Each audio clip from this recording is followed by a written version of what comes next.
I am immensely joyous to see all of you here.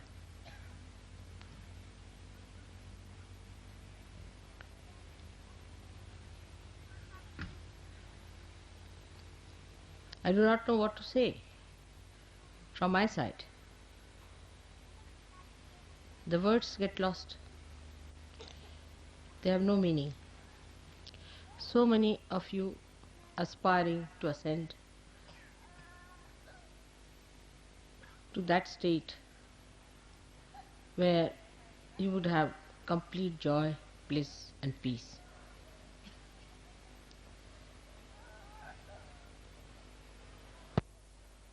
This is what I could give you. And a mother is only happy when she can give whatever she has to her children. Her unhappiness, all her restlessness, everything is just to achieve that end, to gift all that she has. I don't know how much to thank you people to go through all this, to get to that treasure that you have within yourself.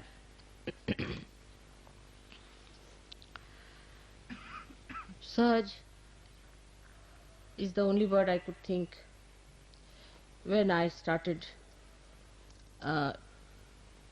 to manifest Sahasrar opening.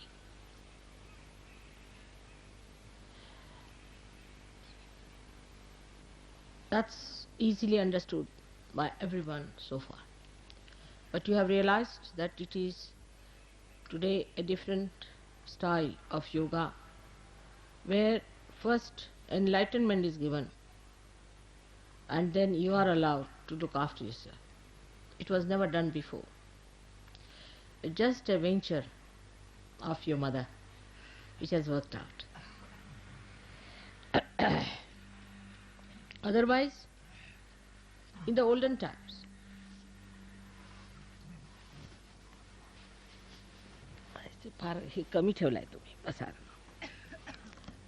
in the olden times, the system of, it's rather too close, I don't want to do it. Am I all right? Yes.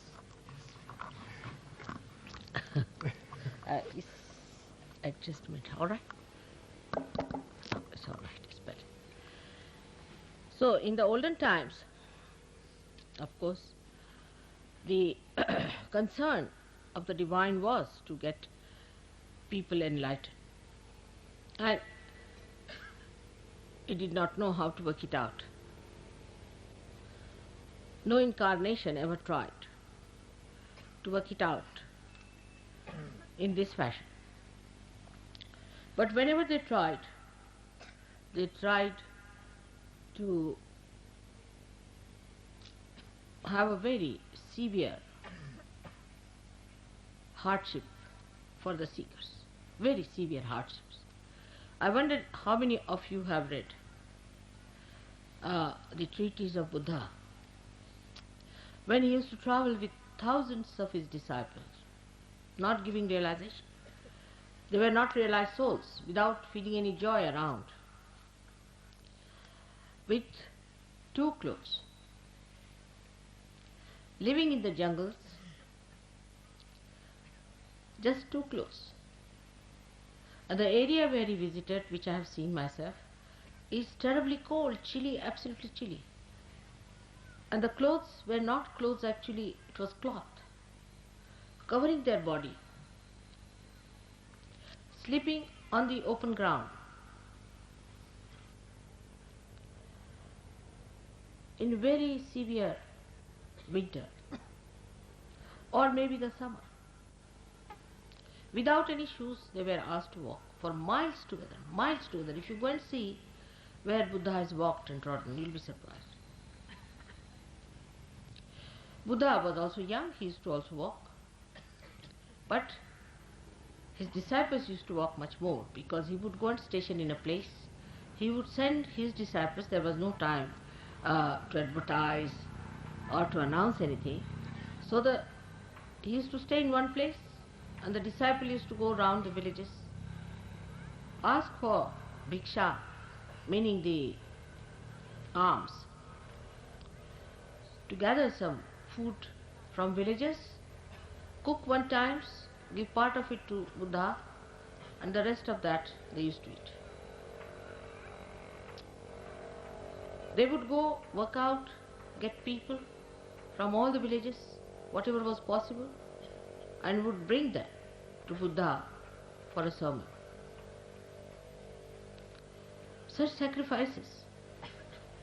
They have lived in huts, caves, in terrible darkness, meditating, but they never got realization. Very few got their realization. They were people who were sons of great princes and prince, dukes, what you call, duchess as you call, all very, very rich people.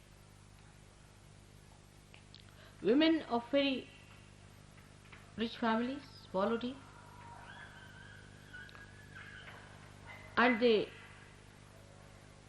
walked for miles together with him in the thorny roads, because they felt that Buddha's work was of such universal importance, that they are the part and parcel of such a tremendous task, that they should be taking part in such a great work for humanity.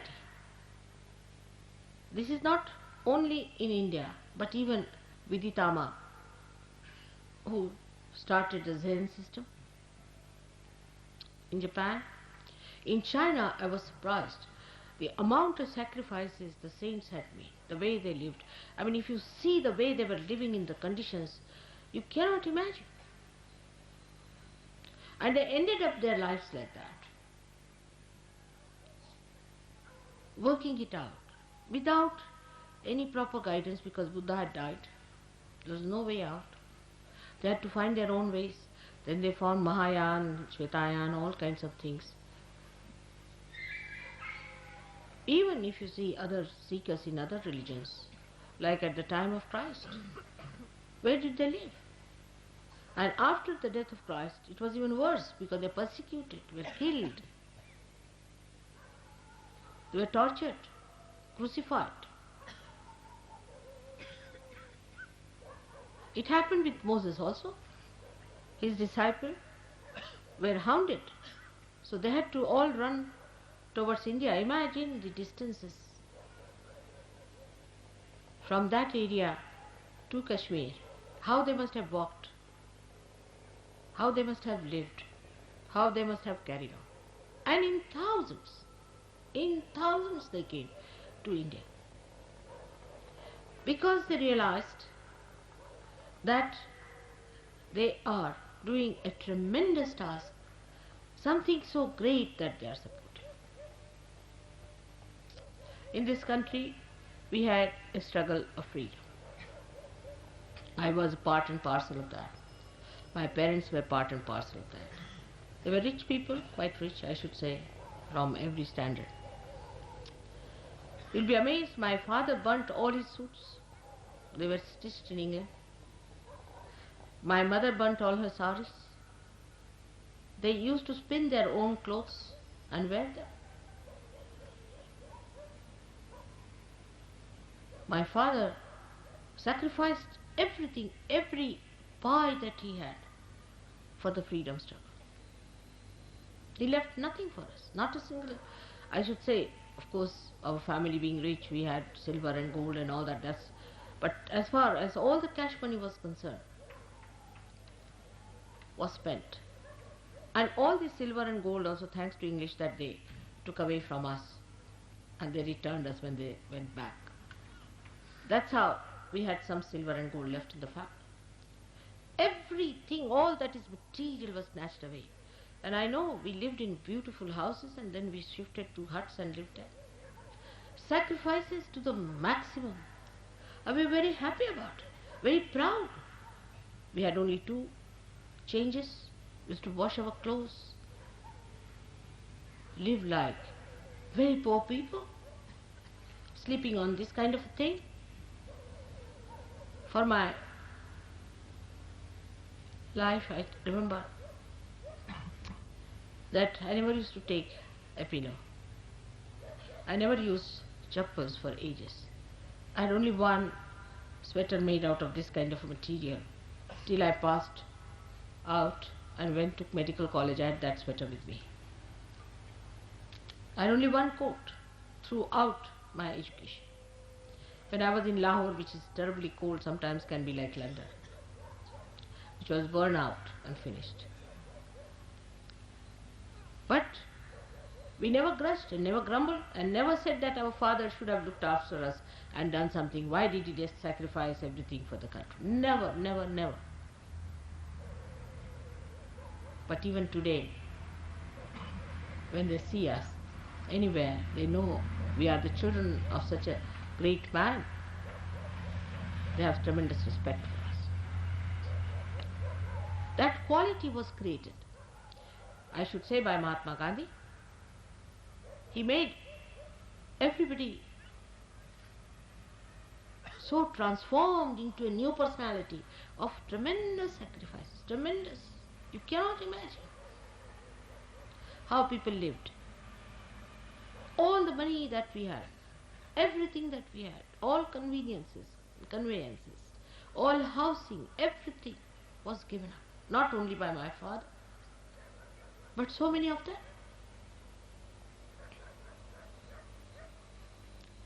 Otherwise, we could not have got our freedom. To get our freedom, this country has sacrificed so much. Now, after that, we are here to get our freedom, to get the freedom for our spirit,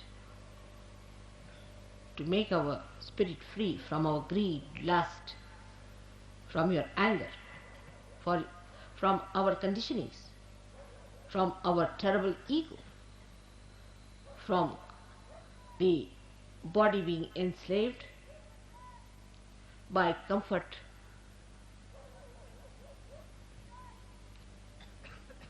I must say Gandhiji had a special charm. I don't know how he managed. He was like touch of Midas, touched anybody, he became transformed.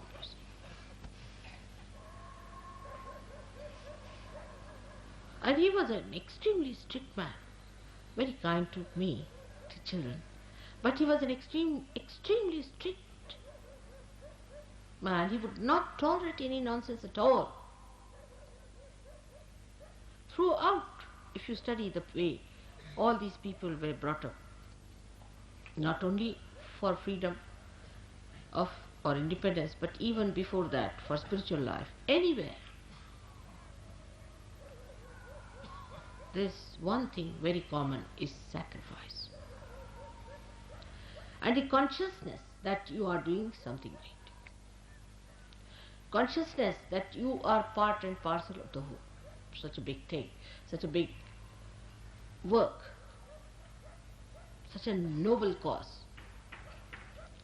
And then there was one thing very common. Very common among all of them,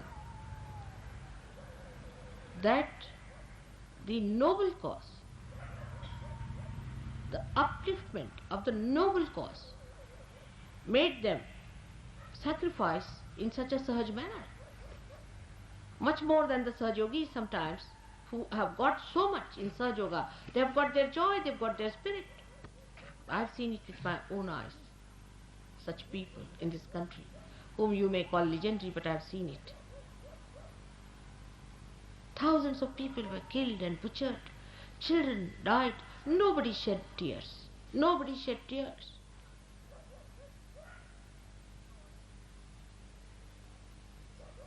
But to feel that you are for such a noble cause, itself gives you that joy and that sense of involvement. And moreover, what I know about Mahatma Gandhi and other people, what I have seen, how they were, everybody was not allowed to come in. And anybody who did even slightest thing less than, whether he was a king's son or he was anybody's daughter or anything, any little thing they spoiled, anything, he was chucked. I have stayed in Gandhi's ashram, so I know what it is, and that's how you know I can go through rigorous life. It is history. All the children about 12 years had to clean the whole of that ashram area, which is in actually 50 acres of land, every morning. They had to clean their latrines. Also the latrines of the guests, I have cleaned. And they were allowed only 2 dresses. And nothing could be kept, even you cannot see one paper anywhere, any litter anywhere. So clean, spick and span.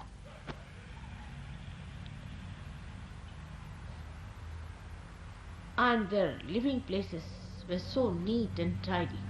It was all done with cow dung, completely with cow dung. Everybody had to take a bath early in the morning at 4 o'clock with cold water.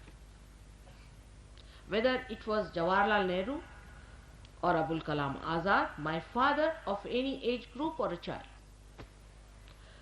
And 5 o'clock, Mahatma Gandhi was there for his lecture. Please don't raise your hands and raise your kundalinis. Please be seated. That's not the way. Try to understand what I am talking. And then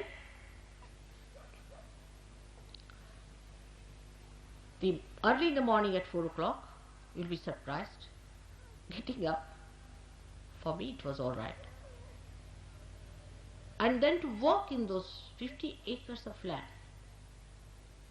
to the center of that hall, which was nothing but just an open space surrounded by some sort of huts where Gandhiji was living. To walk all the way, after bath, after getting ready and all that, and snakes used to crawl along. Nobody was bitten, of course.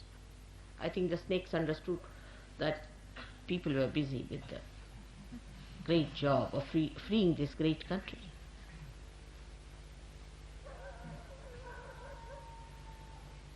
And we would sit just like this, and snakes would be crawling. No lights were allowed. No lights of any kind. We only use sunlight. And when Gandhiji would come, sunlight was not there in the morning at all. Some lanterns were brought to put there, and we would see the snakes crawling up. But I never heard anybody complaining. But like a war,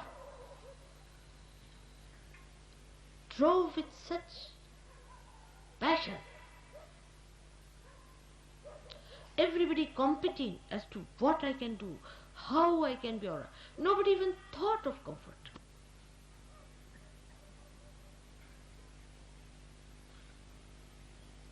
Of course, they were all about, say, up to 50 years of age or something like that, maybe.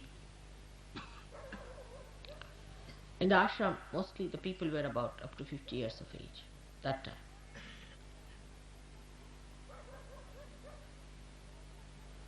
And I have seen with my own eyes the people who had huge cars in the house and things like that, they sold off, they threw it away. They used to come by train to Wardha station and walk down. Gandhiji would not see anybody coming even in a tonga. And they listened to him and obeyed him.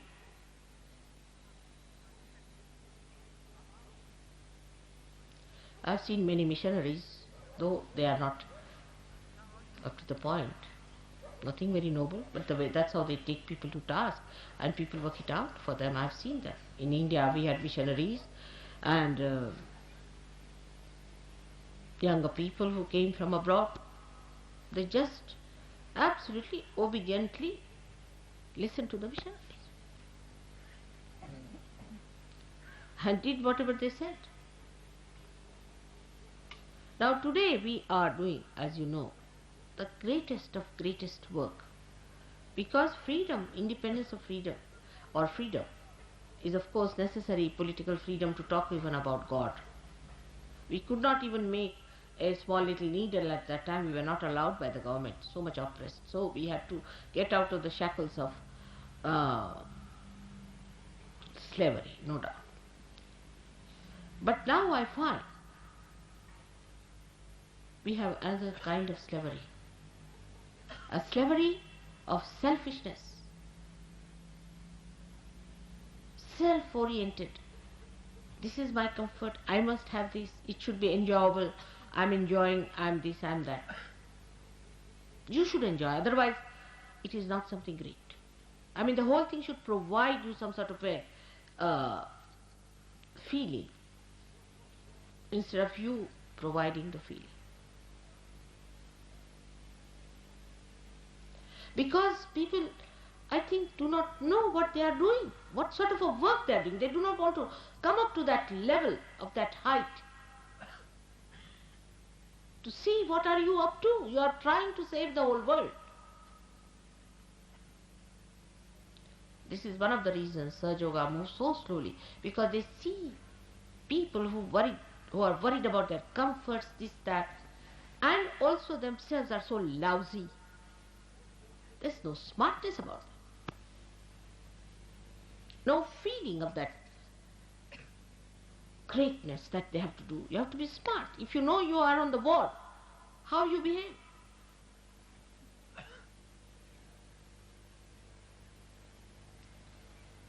I'm sure the mediocrity is much less now, better people. I'm sure we'll get even better people now, much better people. They worry about little things of their families, this, that. They worry about their own problems and their jobs and this and that. I mean, nobody could talk like this to Gandhiji. I tell you, he would have slapped. Take it from me.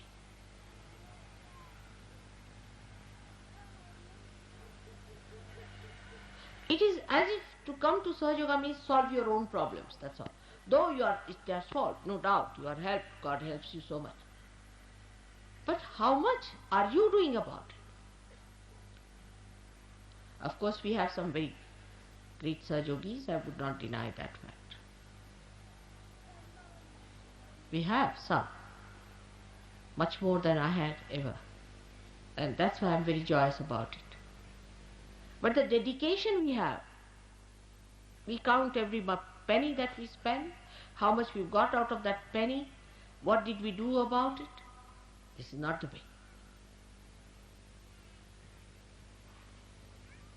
Buddha never spent a single penny of his own. He got money from all his disciples, built all these big things and all that. He never had even a public help from anybody else. So rise now. You must rise above your petty, small mind. Rise up to the point where you should know you are going to save the whole humanity. If you cannot feel that, it's better to leave Sahaj Yoga. Sahaj Yoga is not meant for people who are lousy. In Marathi the word is gabale. Tukarama has said, "Yerya gabalyatse kamano ve." It is not the work of the lousy.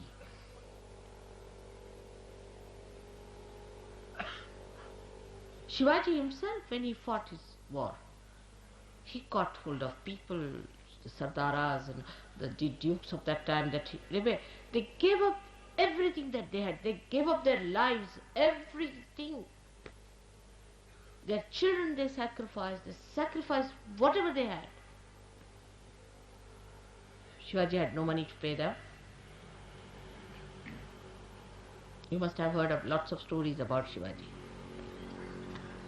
While if you see how we Sahajogis are in this world, Kshema comes first before yoga. It's like that. It's your mother's love. I want my children to be comfortable. They are newly born babes. All right, they need comfort. They are to be looked after. But I cannot blackmail the divine because the children are small, can I? I am here to do the job of God Almighty. And when you are my children, all right, His grace will work. He'll look after you. He'll make you grow. But grow now. Grow. You have to grow. Get out of this small nonsense that you are. See your personality, how you live. Where is your attention? What do you think? Are you thinking about Sahaja Yoga, that it is the most important thing for which you are chosen?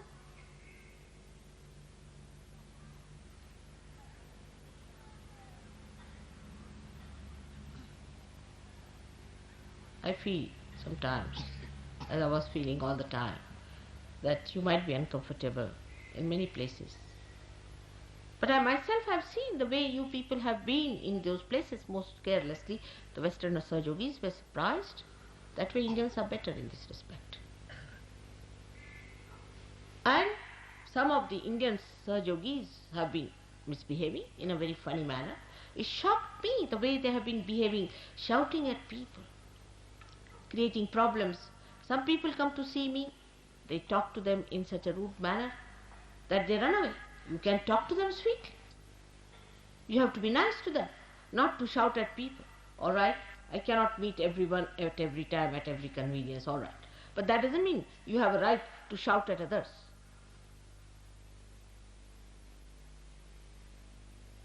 This is so petty and so low that I don't know how far I have to come down.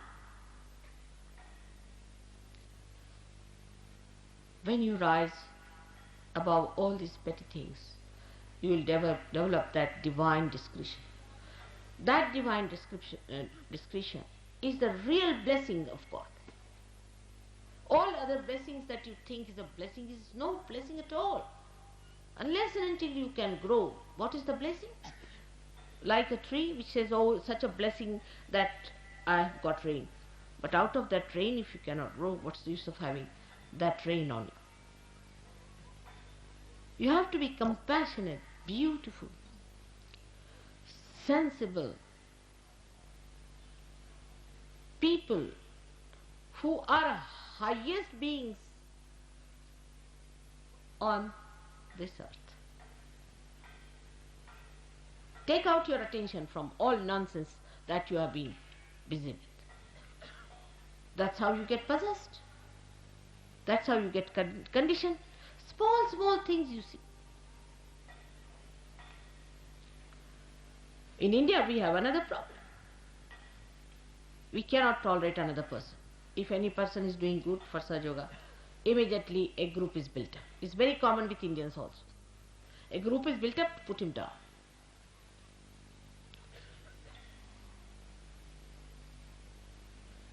This was not done when Gandhiji was there. I don't know how it happens. It only happens with poor leadership. I think I don't have that leadership. At the time of Gandhiji, he used to blast people out completely, cutting each other's throat and saying things back behind, forming groups. Anybody who works out something nice and I try to help that person to express himself, immediately a group comes up too. And there are some hopelessly peripheral, useless Sahajogis in the West and in the East who try to make a mess of things. They think they are big gurus, big people, very small people, chicken-hearted I should say. And they think they are very big great people because they can take good photographs maybe, or that they can wear a dress in a particular manner or something like that, stupid stuff as they are, and try to dominate others. Such people will be thrown out. Absolutely. No use having useless people in a machine like this. Today is the beginning of a new era, of people of very high qualities, whose spirit has been enlightened. Let's all think about it. Now you have to rule yourself, and you have to rule others through compassion, love and discretion. Today that's the big time that I've declared that it is the universal religion, the Nirmala religion, which is formed out of my teachings of love. But it doesn't mean by any chance that you remain dwarfs. I'm not going to spoil. I'm not going to spoil you by keeping you dwarfy people. So, try to rise. Do not dominate each other. Respect each other. You are out for a very big work of Virat. How much you know about the divine, nobody has known so far. But fix up yourself. I have known of a very great saint called Gagangarh Maharaj who's fallen down completely. If a person like him can fall down, you also can fall down if you do not understand what is your worth, what is your value, and what is the position you are given. So we have to today, with all our love for our mother, have to decide in our heart that we are going to have large-heartedness of sacrifices. What have we sacrificed so far? Just think of it, have we? Did we sacrifice anything?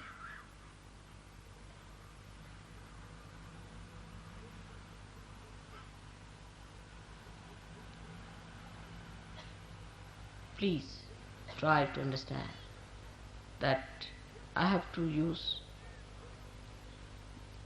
you, the great souls, to save the humanity. You must grow, you have to grow. On money points also, people are so wretched, they make money, they save money. In America, I was surprised the way people cheated me of money. Thousands. In India also this is a very common practice.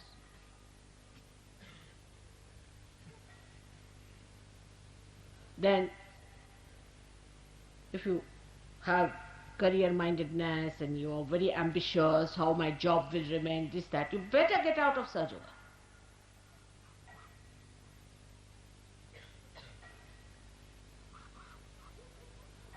It's not going to help us at all. Thirdly, there are people who believe that this is my wife, this is my beloved, this is this and all that nonsense. Why are you here? For what? Or my children, my household,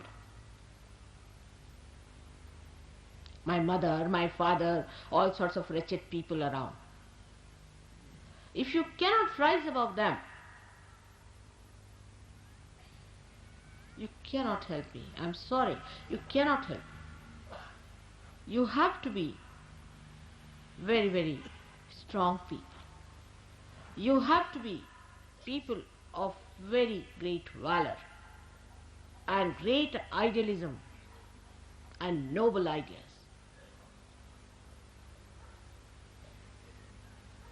Some are like petty shopkeepers who follow the platoons to sell some things around. In Marathi it's called Bazar Bunge. So now you meditate upon this point, that here we are to establish the universal religion of ascent. It's a tremendous task. If I could do it alone, I would have done it, but I cannot. It's only through you I have to do it. And you have a heritage. You come from a very great birth, where you have this heritage.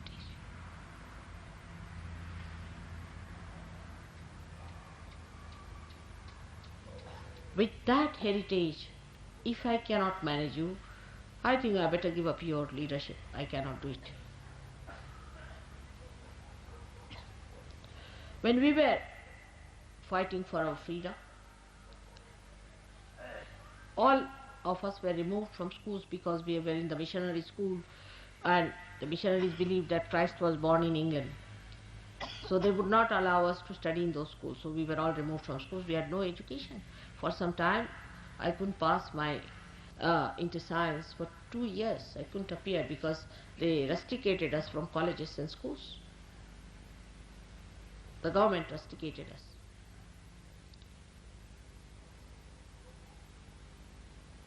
But we were such proud children, very proud. I was, of course, very much thick in it. I was never frightened. I was just an 18-year-old girl. And I remember one day, some people came and told us that your father is transferred from this jail to another jail. They had such pride for us, all the people. So they had brought cars to take us down. And there were so many there. And mother naturally was worried because I was younger. The police used to torture me, used to give me shock and make my life very miserable, beat me and all that. So she was crying, and she told an old gentleman who was there that I'm worried about my daughter. I don't want her to be tortured anymore. So I went and smiled at him. So he said, no, you just don't stop it now. You just don't do it. It's not proper. So my father took me aside. He said, don't listen to this old Johnny. He's now about to die. Forget him. I would like all my children to be sacrificed on the altar of freedom. If you are doing it, I'm a proud mother, and I'll tell your mother to behave herself. I'm so proud of you.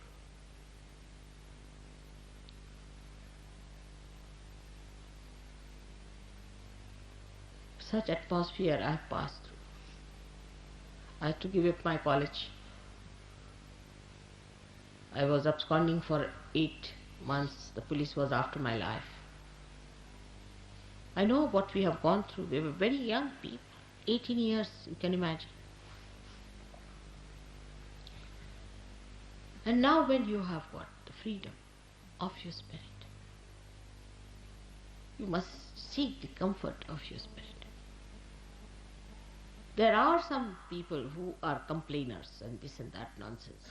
They should not have come. Or those who are Indians, they should get out of Sahadža and leave us alone. But those who know that they have come here, not to enjoy themselves only, but to make the whole world enjoy what you have got, to give it to them, and for that one has to sacrifice. One has to bear the pangs. How much I bear your pangs when you are caught up, when your troubles, when this and that. I've got blisters sometimes from you, everything. I don't mind, because it is my life, my mission, my existence, my everything is for the purpose of emancipation of humanity. Even the last drop of my blood is for that. So my satisfactions are very different. Please remember, you are born of a very brave mother. Please try to rise. Be proud that you are doing such tremendous task. Have that feeling of great valor.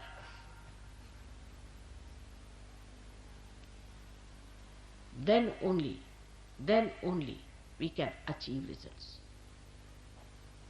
You have seen so many wars, you have seen so many war pictures, you have seen how people have fought, how they have sacrificed themselves. And let us see what are we doing in this war.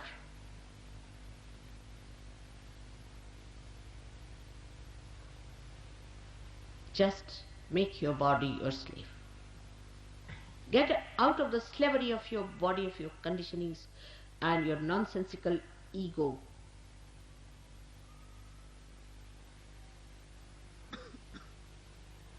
I'm sure, as a mother, I'm not so bad. But as a father, I think I lack some things. Please, try to come up, so that I should feel that I did not lack in my fatherly attitude towards you. That awe, that understanding of a father's expectations.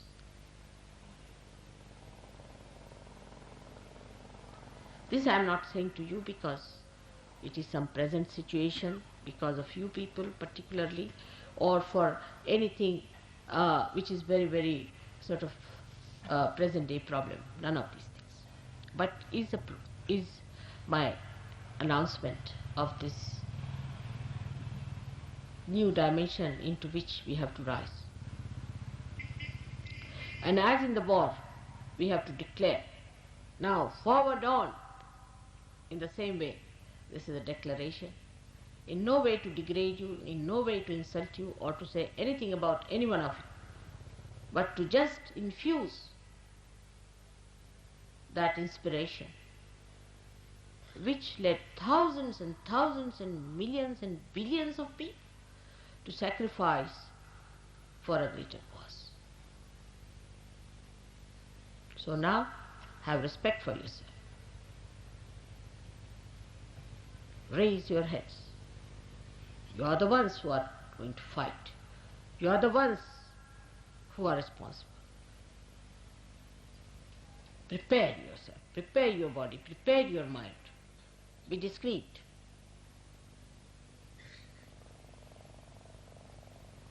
This is my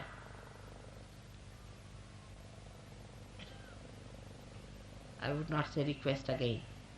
This is my order.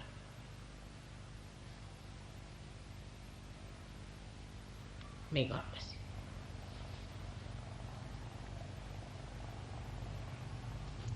Let us all meditate now. There is no need for tying up your kundalinis. There is no need to give yourself bandhan.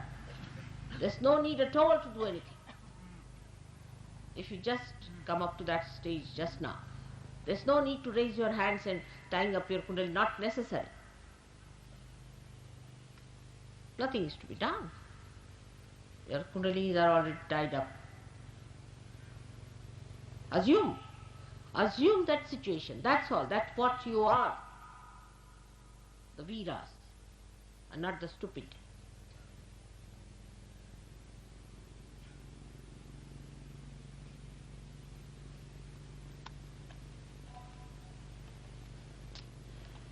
May God bless you all.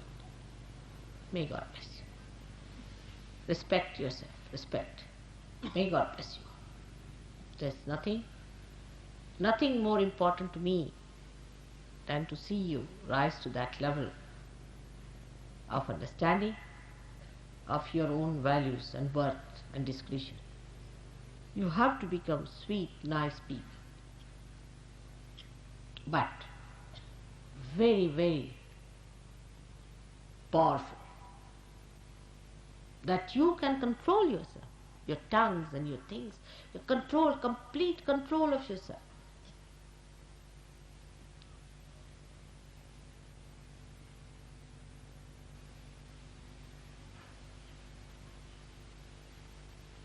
May God bless you again.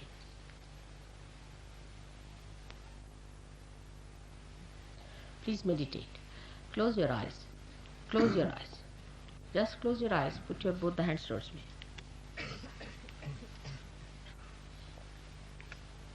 Thank you.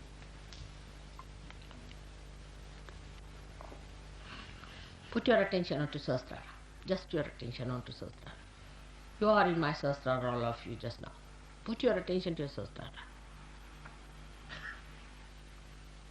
There's no thought. Nothing. Just put your attention to it. And just rise up to that point. There's no drama about it. There's nothing artificial. It's actualization.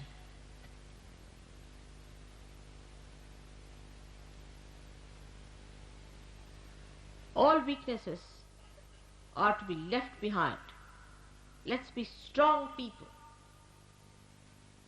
or strong values.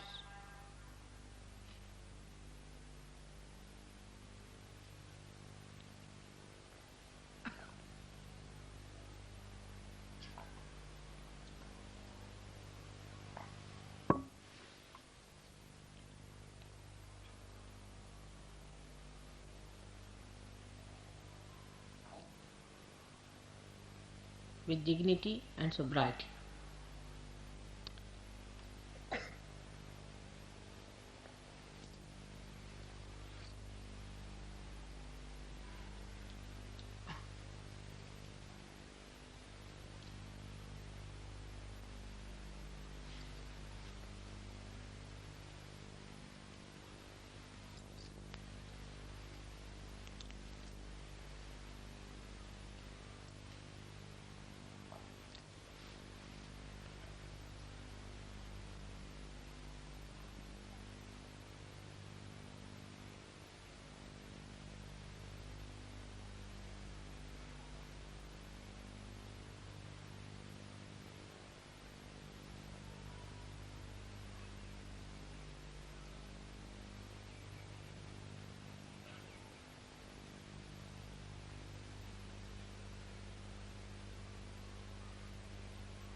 silence, absolute inner silence.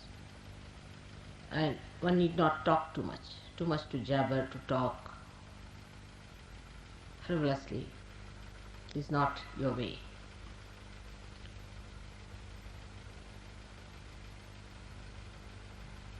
Feel it in your heart, your own dignity.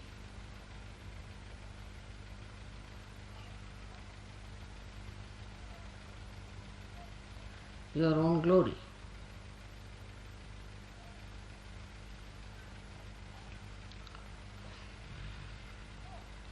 The serenity of behavior.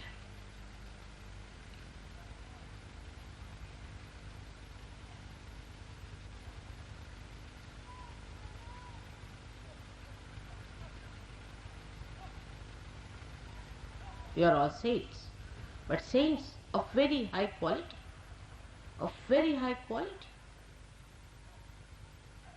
not ordinary type.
Put your attention to your सहस्त्रार. चित्त अपने सहस्त्रार ठेवायचं.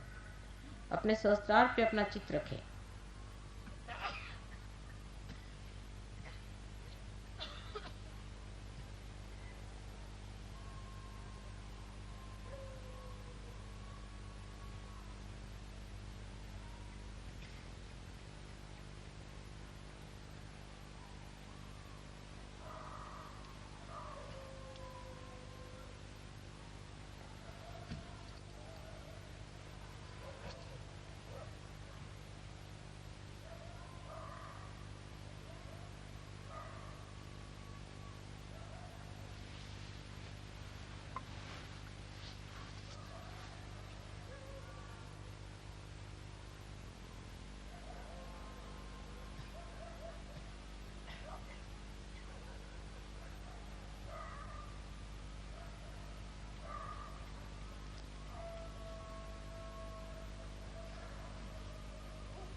Any thought coming, say, not this, not this, not this.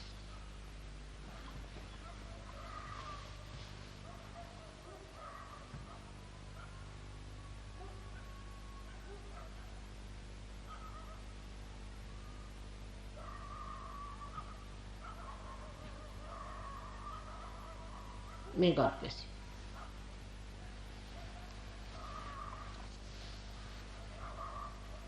That's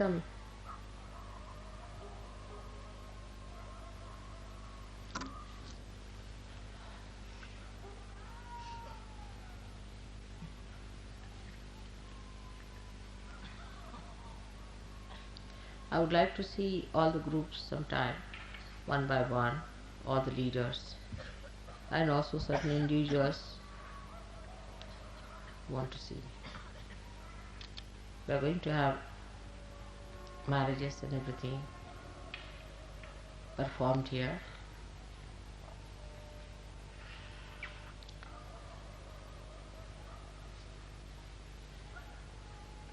And it's going to work out very well. But suddenly don't jump onto that. Do it in your sobriety, in understanding that this marriage is nothing but because you have to have children of very high quality. Secondly, it has to be auspicious, just to wash off if there was any inauspiciousness.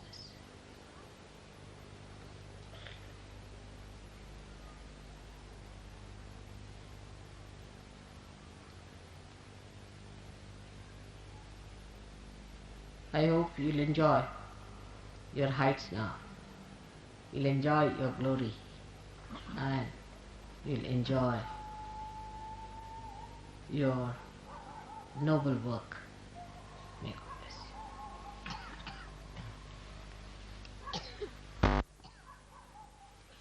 चला जरासं ठीक नाही. जरा जर इथे घ्या तर बरं होईल. आणि ह्याच्यात त्याची घाला. समोर ठेवलं तर बरं. तशा ती सगळीच हे गार आहे. याला काय करायचं? मागून बंद करून घेतोय का साहेब? बंद करून घेतो मागावून. तिला तर बरं नाही बंद जमेल. बंद करणं सोपं आहे. त्यांच्याजवळ खूप घोंगड्या बिगड्या ते पण हे जरा समोर असलं तर पायलट कुठतरी बसतात ती बरं राहील. मी वाटलं की पायलट तिनं बसतात मधोमध काहीतरी म्हणजे अगदी ही जागा जी डिस्टन्स आहे ते करून नाही तर वर घ्यावं थोडं जरा एक आणखीन गादी घाला. ठीक आहे चला. आणि तुम्ही आता जरा तुमच्याशी बोलायचं. Those who have any problems about marriages, see, I would like to see them. They can come and see me. Any problems about marriages? Danny, have you given them their things that you have got? All right. Anybody else who has any other problem, please come and see me. It's not that there's barrier or anything. But we have to do something very great. We have to get out of this, you must understand. So, we are going to really enjoy ourselves much more from this height where we have gone. And keep it up, keep it up.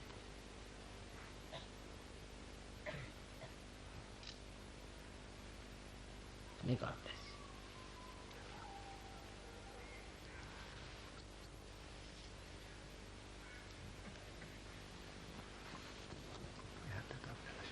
इथे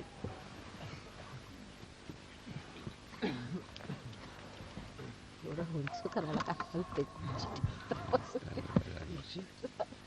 इथं बसायला बरं आहे. इथे पाय सुटू थोडं रुंद पाहिजे काय नाही पण इथे बसलं तर बरं काय आता एवढं लाटेश राजेशाही का काय जमत आपला.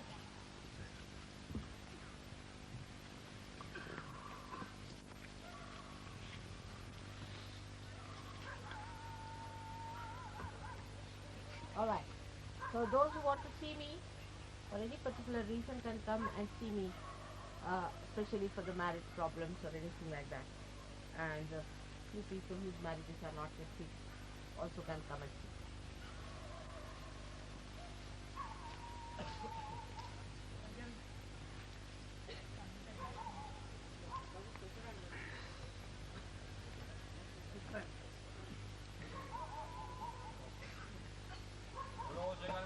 Mataji, Shri,